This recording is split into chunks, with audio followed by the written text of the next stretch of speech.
BR Naidu ఒక womaniser, వావి వరుసలు లేనటువంటి వ్యక్తి బిఆర్ నాయుడు. ఇది నేను చెప్తున్నటువంటి మాటలు కాదండి.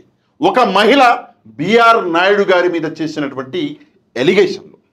మొన్న సాటర్డే రోజు రాత్రి బిఆర్ నాయుడు గారికి ఇంకొక మహిళకి సంబంధించినటువంటి కొన్ని వీడియోలు, కొన్ని ఫోటోలు సోషల్ మీడియాలో వైరల్ అయినాయి. ఆ వీడియోలు సాటర్డే రోజు వైరల్ అయినాయి. ఈరోజు అంటే మండే రోజు ఆ మహిళ రాసినటువంటి ఒక ఉత్తరం, ఒక లెటర్ అన్నది సోషల్ మీడియాలో వైరల్ అయింది. ఈరోజు మళ్ళీ సాయంత్రము ఆ మహిళ మీడియా ముందుకు రాబోతున్నారు, ప్రెస్ క్లబ్లో మాట్లాడబోతున్నారు అని చెప్పేసి ఒక వార్త అన్నది సోషల్ మీడియాలో మళ్ళీ వైరల్ అవుతున్నది. మరి ఆమె వస్తారా లేదా అన్న సంగతి మనం వేచి చూడాలి.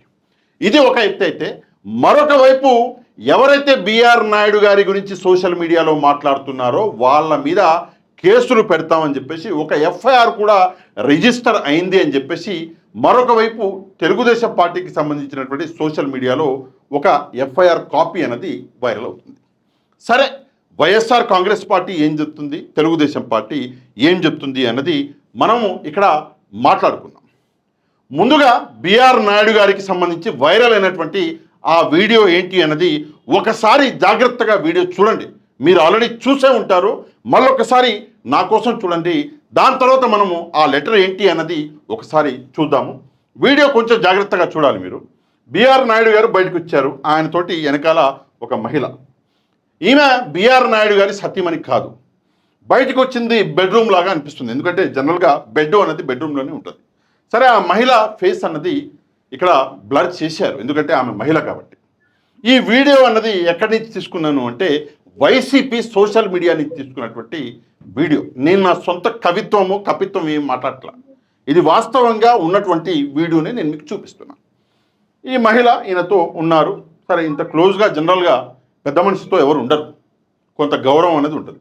ఇది కిచెన్లో అగో అలాగా, ఇక దాన్ని ఏమనాలో నాకు తెలియదు, అలాగా ఉండడం అన్నది నిజంగా ఆ వీడియో చూసి సాటర్డే రోజు రాత్రి నేనే షాక్ అయిపోయా.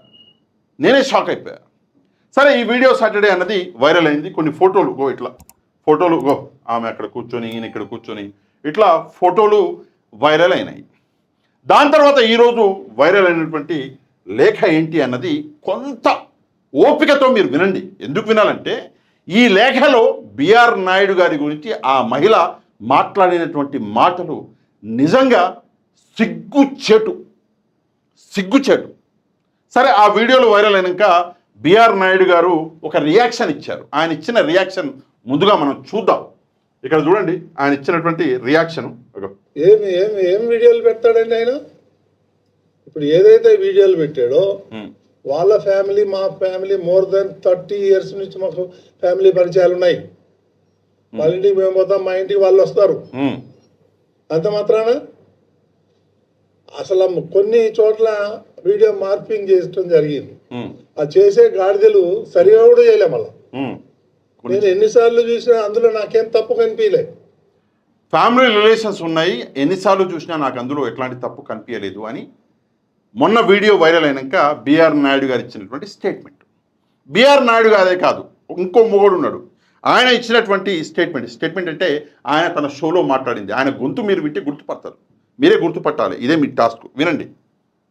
క్రితం స్నేహితులతో, బంధువులతో షిరిడి వెళ్తే దాన్ని ఏదో భూతంలాగా చూపించడం. మీకు అందులో బూతు కనిపిస్తుందా? సాధారణంగా ఏం చెప్తారంటే మీ మనసులో ఏది ఉందో అదే ప్రతిబింబిస్తుంది మీ సోషల్ మీడియా, మీ డిజిటల్ మీడియా ప్లాట్ఫామ్లో. అంటే అందులో ఎట్లాంటి తప్పు లేదు అని చెప్పేసి ఇక్కడ TV5కి సంబంధించినటువంటి ఒక పెద్ద జర్నలిస్ట్ అంటున్నాడు. సరే, ఈయన అన్నాడు ఏం తప్పు లేదని, బిఆర్ నాయుడు గారు అన్నారు ఏం తప్పు లేదని. ఓకే, సడన్గా ఒక లేఖ అన్నది సోషల్ మీడియాలో ప్రత్యక్షమైంది. ఆ లేఖలో ఉన్న తప్పేంటో ఆ మహిళ డీటెయిల్గా రాసినటువంటి లేఖ. ఇక్కడ మీకు చదివి వినిపిస్తాను, కొంత జాగ్రత్తగా మీరు వినండి.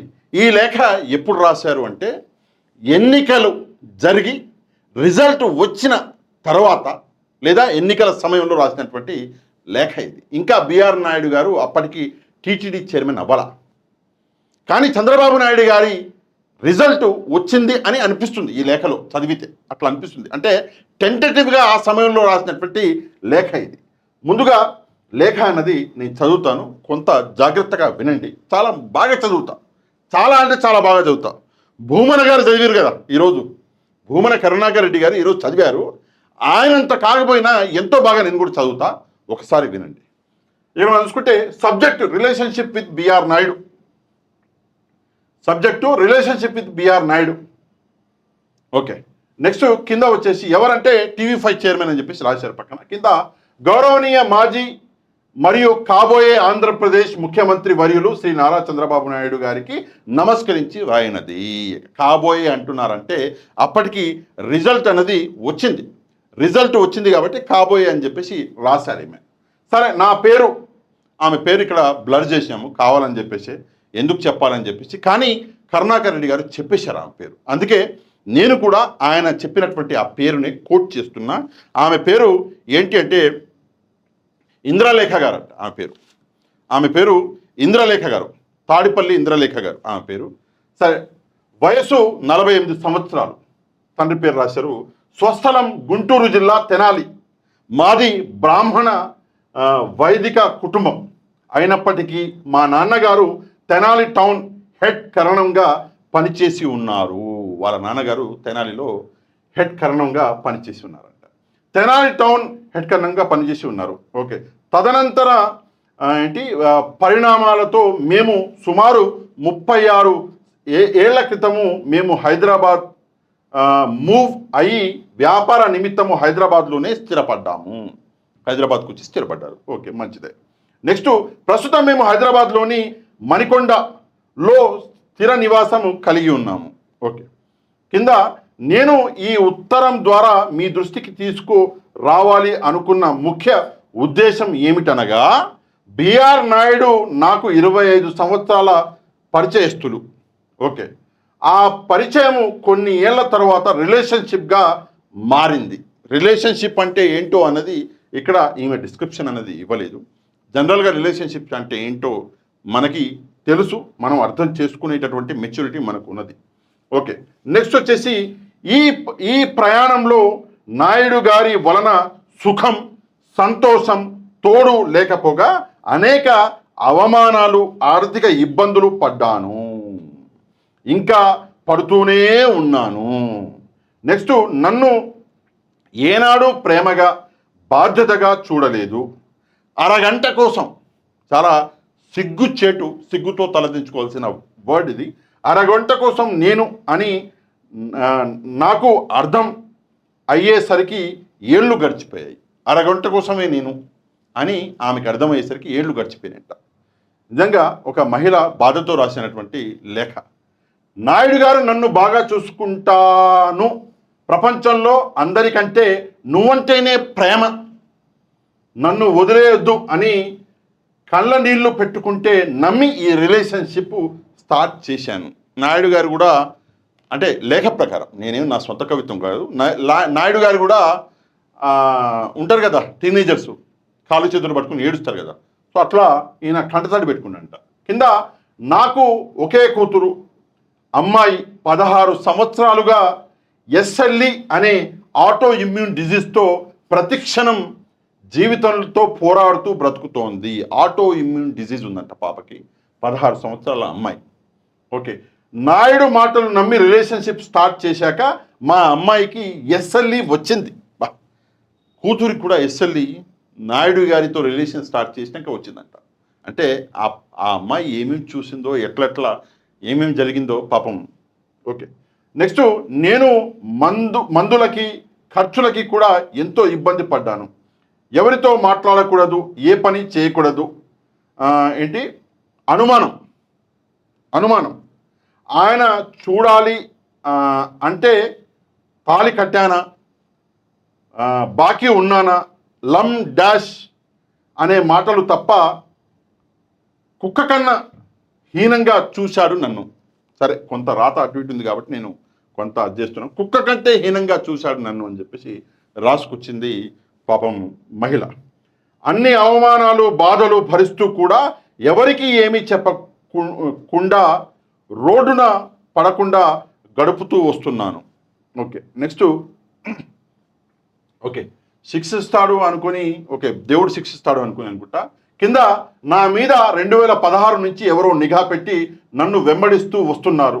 ఒకే వ్యక్తి వేరు వేరు ప్లేసెస్లో కనిపిస్తూ నన్నే చూస్తూ ఉంటాడు.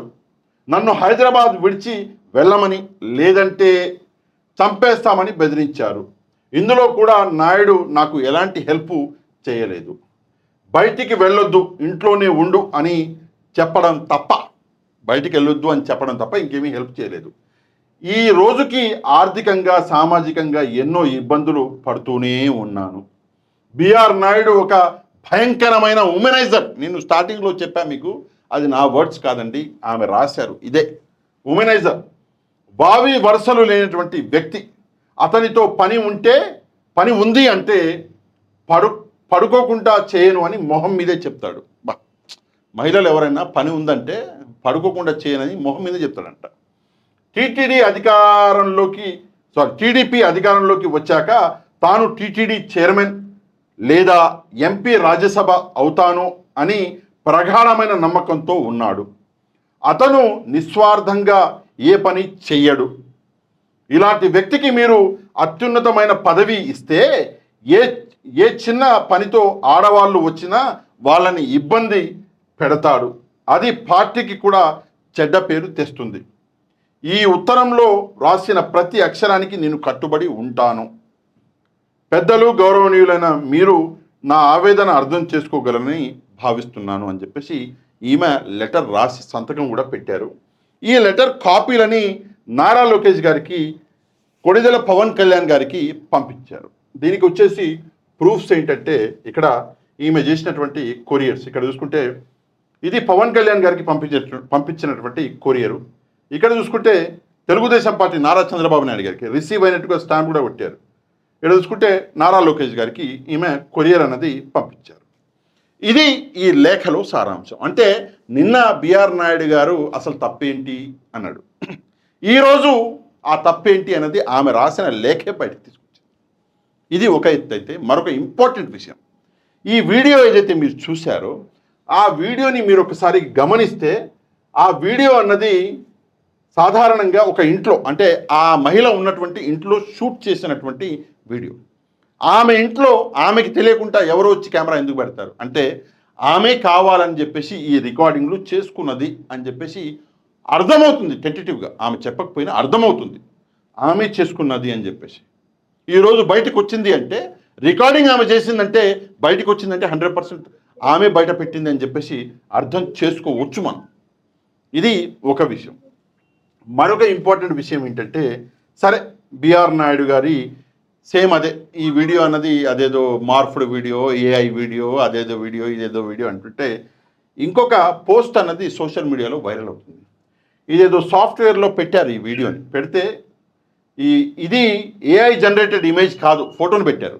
ఇది ఏఐ జనరేటెడ్ ఇమేజ్ కాదు, ఇది డీప్ ఫేక్ కాదు, ఇది ఒరిజినల్ ఫోటోనే అని చెప్పేసి ఈ సాఫ్ట్వేర్ చెప్పింది అని చెప్పేసి ఒక రుజువు అన్నది ఈ ఫోటో కూడా సోషల్ మీడియాలో వైరల్ అవుతుంది. అంటే బిఆర్ నాయుడు గారి వీడియోలు, ఫోటోలు అన్నీ కూడా ఒరిజినలే, ఫేక్ కాదు అని చెప్పేసి చెప్పే ప్రయత్నం అనేది ఇక్కడ జరుగుతున్నది. ఇది కూడా సోషల్ మీడియాలో బాగా వైరల్ అవుతున్నటువంటి పోస్ట్. నెక్స్ట్ బిఆర్ నాయుడు గారి రెసిగ్నేషన్. జనరల్గా మనం చూసుకుంటే ఒక కానిస్టేబుల్ ఉద్యోగం ఇవ్వాలన్నా కూడా బ్యాక్గ్రౌండ్ చెక్ చేస్తారు. ఒక ప్రభుత్వ ఉద్యోగం ఇవ్వాలన్నా కూడా, చిన్న ఉద్యోగం, ఒక ప్యూన్ ఉద్యోగం ఇవ్వాలన్నా కూడా బ్యాక్గ్రౌండ్ చెక్ చేస్తారు. అలాంటిది టీటీడీ చైర్మన్ అంటే అది మామూలు పొజిషన్ కాదు. అది కోట్లాది రూపాయల ఆస్తి ఉన్నా కూడా ఎవరికి దక్కదు. దానికి అదృష్టం ఉండాలి, వెంకటేశ్వర స్వామి కరుణ ఉండాలి, దయ ఉండాలి.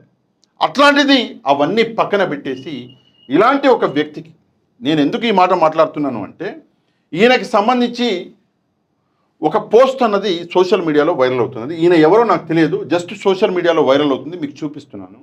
ఈయన ఎక్స్ ఆంధ్రభూమి జర్నలిస్ట్ అంట. ఈయన మురళి బుద్ధ అని చెప్పేసి ఉంది. మరి ఇది సోషల్ మీడియాలో ఆయన రాశారు అని చెప్తున్నారు, అది మనకు తెలియదు, వైరల్ అవుతుంది, నేను మీకు చూపిస్తున్నాను అంతే. ఈయన ఏం రాశారు, ఆయన వీడియో చూసావా, ఇందులో పెద్ద విశేషం ఏముంది, ఆయన గురించి తెలిసిన వారికి, ఆయన ఆఫీస్ వారికి అందరికీ ఇది బహిరంగంగా తెలిసిన రహస్యమే. అంటే ఆయన ఆఫీస్లో అందరికీ దాదాపుగా ఈ విషయం తెలుసంట. ఈయన ఎలాంటి వ్యక్తి అన్నది ఆఫీస్లో అందరికీ తెలుసంట.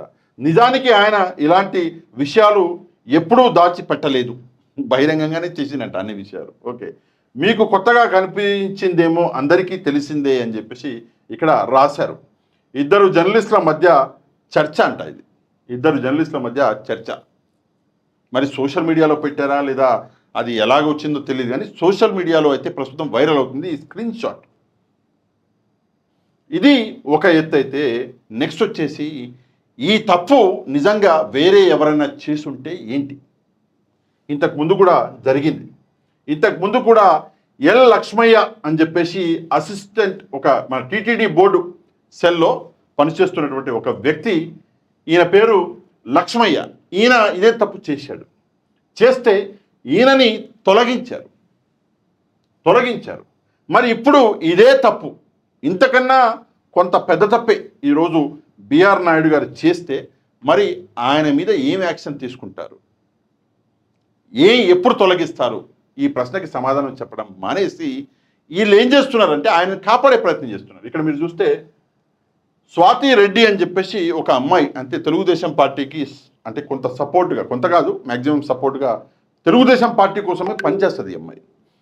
ఈ అమ్మాయి కోసం నేను కూడా ఒకప్పుడు పోరాడిన వ్యక్తిని. అంటే ఈమె పేరు నాకు గుర్తుంది, స్వాతి రెడ్డి గారు. ఈమె కోసం నేను కూడా పోరాడిన ఒకసారి. బోరుగడ్డ అనిల్ అని చెప్పేసి ఒక వ్యక్తి. ఆ వ్యక్తి ఈమె గురించి మాట్లాడిన మాటలు ఏవైతే ఉన్నాయో దాన్ని కన్నీళ్లు పెట్టుకుంది ఈ అమ్మాయి. సరే, ఆమె తెలుగుదేశం పార్టీకి సపోర్ట్ చేస్తుందో, ఆమె నిజాలు మాట్లాడుతుందో, ఆమె అబద్ధాలు మాట్లాడుతుందో, ఆమె ప్రాపగెండాలు చేస్తుందో, ఆమె మంచి చేస్తుందో, ఆమె చెడు చేస్తుందో పక్కన పెట్టేద్దాం. ఆమె కన్నీళ్లు పెట్టుకుంది బోరుగడ్డ అనిల్ మాట్లాడిన మాటలకి. బోరుగడ్డ అనిల్ మాట్లాడిన మాటలు కూడా నేను విన్నాను. అప్పుడు నేను ఈమెకి సపోర్ట్ చేస్తూ ఎంతో కొంత నేను కూడా మహిళ కాబట్టి మహిళల్ని ఎప్పుడు కూడా అంతా దూషించకూడదని చెప్పేసి నేను బోరుగడ్డ అనిల్ని వ్యతిరేకించా. ఆ మహిళే ఈమె స్వాతి రెడ్డి గారు. ఈమె ఒక ట్వీట్ చేశారు 2 గంటల ముందు, కుట్రలు చేసే వారికి హెచ్చరిక అని చెప్పేసి. ఏఐ సాంకేతికతతో వీడియోలు సృష్టించి తప్పుడు ప్రచారం చేస్తే తప్పించుకోలేరు. బిఆర్ నాయుడు గారిపై జరిగిన ఈ దుష్ప్రచారంపై ఇప్పటికే ఎఫ్ఐఆర్ నమోదైంది. సోషల్ మీడియాలోనూ విషపూరితం చేస్తున్న ఆ ముఠా వెనుక ఉన్న వారెవరో బయటపడాలి, నిందితులకి కఠిన శిక్ష పడాల్సిందే అని చెప్పేసి ఈమె ఒక ఎఫ్ఐఆర్ కాపీని కింద ఆమె అటాచ్ చేశారు. సరే, ఏదేమైనప్పటికీ కూడా ఈమెకి, అంటే స్వాతి రెడ్డి గారికి నేను ఒక విషయం చెప్పాలి. ఏంటంటే బిఆర్ నాయుడు గారికి సంబంధించి ఆ ఫోటోలు, ఆ వీడియోలు, అంటే నాకు అర్థమైన విషయం చెప్తున్నాను, నాకు అన్నీ తెలుసు అని నేను చెప్పట్లా. బిఆర్ నాయుడు గారికి సంబంధించి ఆ ఫోటోలు, ఆ వీడియోలు అన్నది అవి ఒరిజినలా కాదా అంటే ఆయనే ఒప్పుకున్నాడు. అందులో ఎంతో కొంత భాగం ఎక్కడో మార్ఫ్ చేసినారు. మొత్తం మార్ఫ్డ్ వీడియోస్ లేదా ఏఐ జనరేటెడ్ వీడియోస్ అని ఆయన చెప్పలే, ఎక్కడో కొంత ఉంది అని చెప్పేసి ఆయనే చెప్తే మీరు ఏఐ జనరేటెడ్ వీడియోస్ అంటారేంటి? ఒకటి. రెండవది, నాకు తెలిసి వైఎస్ఆర్ కాంగ్రెస్ పార్టీ దగ్గర ఇంకా చాలా సాక్ష్యాలు ఉన్నాయి, 1 by 1 బయటకు వస్తాయి. మీరు అవన్నీ చూడకుండా మీరు ఇప్పుడే ఒక రెస్పాన్స్ అనేది ఇస్తే దాని తర్వాత నవ్వుల పాలవుతారు. చాలా ఉంది, ఇంకా చాలా బయటికి రావాలి. ఈరోజు సాయంత్రం ఆ లేడీ బయటకు వస్తారు, మీడియాతో మాట్లాడతారు అని చెప్పేసి అంటున్నారు. బయటకు వచ్చి ఆమె నిజాలన్నీ చెప్పేస్తే, ఆ వీడియోలు అన్నీ నిజం అని చెప్పేసి నేనే ఆ వీడియోలు రికార్డ్ చేసిన ఒకవేళ ఆమె చెప్తే అప్పుడు మీరు రాసినటువంటి ఈ రాతలన్నీ నవ్వుల పాలవ్వవా? ఒకసారి ఆలోచించుకోవాలి. ఎప్పుడు కూడా ఆత్రంలో తొందరపడేసి ఏదో ఒక మాట అనేయడము, దాని తర్వాత ఆ మాట మీద స్టిక్ ఆన్ అవ్వకపోవడం అనేది సిగ్గుచేటు. ఏది ఏమైనా ఈరోజు వైఎస్ఆర్ కాంగ్రెస్ పార్టీలో నాయకులు చాలా అంటే చాలా ఘోరాతి ఘోరంగా బిఆర్ నాయుడు గారిని విమర్శిస్తున్నారు. ఎందుకు విమర్శిస్తున్నారు అంటే, ఇలాంటి ఒక వ్యక్తి ఈ పొజిషన్లో ఉండడం అన్నది సిగ్గుచెట్టు అని చెప్పేసి నాయకులు చెప్తున్నారు. సిగ్గుచెట్టు అని ఆల్మోస్ట్ ఆల్ గాండ్రించి ఉమ్మేసేటటువంటి పరిస్థితులు ఈరోజు కనిపిస్తున్నాయి. బిఆర్ నాయుడు గారి చరిత్ర అన్నది తెలిసి కూడా ఆయనకి ఇంత పెద్ద పోస్ట్ ఎలా ఇచ్చారు నేను ఇంతవరకు ఎప్పుడు చెప్పలేదు, కానీ ఈరోజు చెప్పవలసి వస్తుంది. ఎప్పుడో మిడ్ నైట్ మసాలాలు వేసుకున్నాడు ఆయన టీవీలో అని చెప్పేసి ఈరోజు కూడా యూట్యూబ్లో ఉన్నాయి ఆ వీడియోస్. అట్లాంటి వ్యక్తి, దారుణాతి దారుణంగా మహిళలకు సంబంధించి ఎలిగేషన్స్ ఉన్నటువంటి వ్యక్తి, ఆ వ్యక్తి గురించి మీరు ఒక్కసారి ఆలోచించలేదు టీటీడీ పోస్ట్ ఇవ్వడానికి ముందు చంద్రబాబు నాయుడు గారిని నేను ప్రశ్నిస్తున్నాను. ఒకసారి దయచేసి ఆలోచించండి. సరే, ఈ సమస్య వచ్చి ఈ ఇష్యూ అనేది ఒక రేజ్ అయింది, ఇప్పుడు మేము తీయలేము అనుకున్నా కొన్ని రోజుల తర్వాత కనీసం ఆయనని ఆ టీటీడీ పదవి నుంచి తొలగించండి. వేరే ఏదైనా ఇచ్చుకోండి, ఏముంది, రాజ్యసభ ఇవ్వండి, లేకపోతే ఏదో మంత్రి ఇచ్చుకోండి, ఏముంది, ఎమ్మెల్సీ చేసి మంత్రిని చేయండి. కానీ ఈ పదవి అన్నది ఇది కేవలం ఒక పదవి కాదు, ఇది ఒక బాధ్యత. ఈ బాధ్యతలో ఎవరుండాలి అంటే కఠినంగా తనని తాను మలుచుకున్నటువంటి ఒక కష్టపడే ఒక జీవి ఉండాలి. ఈజీగా పైకొచ్చిన వ్యక్తి, లేదంటే మిడ్ నైట్ మసాలాలు వేసుకుని పైకొచ్చినటువంటి వ్యక్తి ఉండకూడదు అని వైసీపీ వాళ్ళు వాదిస్తున్నారు. ఇదే పరిస్థితి కొన్నాళ్ళ క్రితం వైసీపీకి సంబంధించి ఒక నాయకుడి మీద వచ్చింది. అంటే అప్పుడు వైసీపీలో ఉండే ఈయన 30 years ఇండస్ట్రీ అని చెప్పేసి పృథ్వీ గారు అనుకుంటా, ఆయనకు సంబంధించి అలిగేషన్స్ వస్తే అది ఒక ఆడియో మాత్రమే, కానీ ఆ ఆడియో కూడా నిజంగా మనందరం అబ్జెక్షనబుల్. అది దరిద్రం. అలా మాట్లాడడం అన్నది సిగ్గుచెడు. ఏమని రాశారు ఆ 99 టీవీ అని చెప్పేసి ఒక పైన తమ్ముళ్ళు, జగన్ ఇలాంటి వాళ్ళను సమర్థిస్తున్నాడా అని చెప్పేసి ప్రశ్నించారు. పక్కన TV5 audio call with employee leaked, వెనక నుంచి గట్టిగా పట్టుకోవాలని అనుకుంటున్నా, వర్షంలో తడుచుకుంటూ వచ్చాను సార్ అంటే వెనక నుంచి పట్టుకోవాలనుకుంటున్నా అంటే TV5 వాళ్ళు వేసింది ఇలా వేశారు, ఒక ఆడియోకి వేశారు. ఆడియో కన్నా వీడియో అనేది స్ట్రాంగ్ కదా. సరే, వీడియో కన్నా ఒక లేఖ రాయడం అనేది స్ట్రాంగ్ కదా. సరే, లేఖ కన్నా ఒకవేళ ఆమె ముందుకు వచ్చి మీడియాతో మాట్లాడితే ఇంకా స్ట్రాంగ్ కదా. మరి దానికి TV5 రాయగలదా? దమ్ముందా TV5 రాయగలదా? BR Naidu is a womaniser అని చెప్పేసి ఆమె చెప్తుంది కదా మహిళ, ఆ విషయాన్ని ఒక థంబ్నెయిల్లో రాయగలదా? BR Naidu is a womaniser అని రాస్తారా? చూపించుకోండి, మీ జర్నలిజం చూద్దాం, చూపించుకోండి. సరే, ఆ ఇందాక ఆడియోలో వినిపించినటువంటి వ్యక్తే వేరే ఎవరో ఇంటికి వెళ్ళి వేరే ఎవరో పల్లెల్లో అన్నం తిని వచ్చిండు TV5 జర్నలిస్ట్ గారు, మూర్తి గారు. ఇక ఆయన ఇవన్నీ చేస్తాడని చెప్పేసి మనం ఎక్స్పెక్ట్ చేయలేము. సరే, కింద TV9 చూసుకోండి. తనపై వచ్చిన ఆరోపణలతో రాజీనామా చేయాలని నిర్ణయం. ఆరోపణలు వస్తే రాజీనామా చేయించరు. ఎవరు చేయించరు? రాజీనామా చేయాలని పృథ్వీకి సూచించిన పార్టీ అధిష్టానం. ఏ పార్టీ? వైసీపీ సూచించింది, రాజీనామా చేసిండు. పార్టీ కూడా వదిలేసి వెళ్ళిపోయిండండి. ఆయన పార్టీని తొలగించలేము, నాకు సబ్జెక్ట్ కరెక్షన్. దాని తర్వాత మళ్ళీ ఏదో పార్టీ చేర్చుకునేది. ఏ పార్టీ ఉంటుంది చేర్చుకునే పార్టీ? ఇట్లాంటి వ్యక్తుల్ని జనసేనలో చేరిండు పోయి అయిపోయా. అప్పుడు జగన్మోహన్ రెడ్డి చేసిన న్యాయం ఇప్పుడు చంద్రబాబు నాయుడు గారు ఎందుకు చేయలేకపోతున్నాడు? ఇది ముఖ్యమైనటువంటి ప్రశ్న. ఈ ప్రశ్నకి మీరు సమాధానం అన్నది కమెంట్ రూపంలో తెలియజేయడం మాత్రమే కాదు, వీడియోని ఒక లైక్ చేయడం మాత్రం అసలు మర్చిపోవద్దు. మన ఛానల్ని సబ్స్క్రైబ్ చేసుకుని వాళ్ళు ఛానల్ని కూడా సబ్స్క్రైబ్ చేసుకోండి. నెక్స్ట్ వీడియోలో మళ్ళీ కలుద్దాం. అంతవరకు థ్యాంక్ యూ వెరీ మచ్. జై హింద్.